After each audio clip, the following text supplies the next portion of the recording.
Alors, maintenant on va passer aux limites.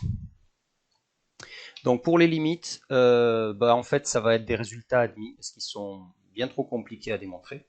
Alors, vous avez vu que en fait notre tableau de variation de Ln, hein, on a x et variation de Ln. On a 0, attention, on n'a jamais parlé de moins l'infini, une double barre et une flèche qui monte. Et en fait, cette fonction-là, si vous la regardez sur votre calculatrice, hein, vous verrez qu'en fait, elle part de finalement de très bas, très bas, très bas, tellement bas qu'en fait c'est moins l'infini. Et elle va, en fait, elle monte, mais elle monte de plus en plus lentement. C'est ça le logarithmique. C'est le plus ou moins le contraire de l'exponentielle, puisque c'est sa fonction réciproque.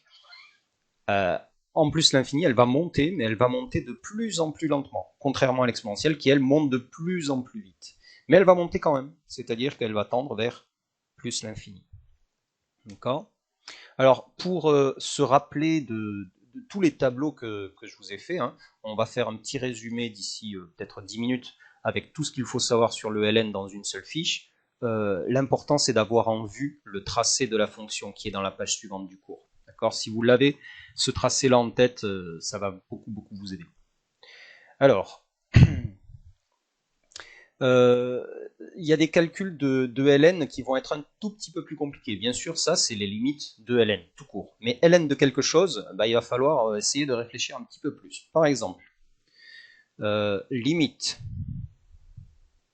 lorsque x tend vers 5 plus de Ln de 2 sur x moins 5. D'accord? Ça, c'est les exercices que je vous avais montré une autre fois, qui sont un tout petit peu compliqués à comprendre, mais pas à écrire. Vous avez x qui tend vers 5 par valeur supérieure à 5. Donc ce x moins 5, ça tend vers, je voudrais votre réponse sur le fil, x moins 5, ça tend vers 0, mais quel 0? 0 plus, 0 moins, ça tend vers... Alors, x moins 5, ça tend vers 0 plus quand on se rapproche de 5 par valeur supérieure. Hein. Juste pour vous en convaincre, faites votre tableau de signes de x moins 5, moins l'infini plus l'infini, vous avez 5. X moins 5, c'est ce signe, puis ce signe-là. 5 plus, c'est se rapprocher comme ça. D'accord? Donc on se rapproche de 5 par valeur supérieure. Et si on se rapproche de 5 par valeur supérieure, on se rapproche de 0 par valeur positive. D'accord? Donc, limite pour x tendant vers 5 plus de x moins 5, c'est 0 plus. Donc, limite pour x tendant vers 5 plus de 2 sur x moins 5, ça vaut, j'écoute, par les opérations simplement sur les limites. Vous avez 2 en haut, vous avez quelque chose qui tend vers 2 en haut, en fait, qui est égal à 2 en haut, tout simplement. Et en bas, vous avez quelque chose qui tend vers 0 plus. Au global, ça tend vers, oui, plus l'infini. Ça veut dire que ce qui est dans la parenthèse de notre logarithme népérien ici, c'est quelque chose qui tend vers plus l'infini.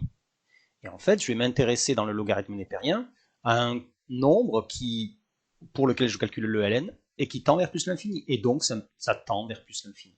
D'accord? Donc finalement, on va juste rédiger or, limite pour un grand x qui tend vers plus l'infini de Ln de grand x, c'est égal à plus l'infini. Et le grand x, en fait, c'est notre 2 sur x moins 5. D'accord? Donc, limite pour le petit x qui tend vers 5 plus de ln de 2 sur x moins 5, eh bien c'est plus l'infini. Donc en fait, cette ligne-là, elle est essentielle parce que c'est la composition des limites, en fait.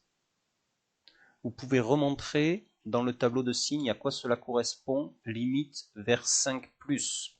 D'accord? Ça, limite pour x tendant vers 5 plus, c'est cette flèche-là, c'est-à-dire on se rapproche de 5 en étant supérieur à 5. Eh bien, ce qui se passe pour x moins 5, c'est qu'on est positif et on se rapproche de 0. C'est pour ça que ça donne 0 plus.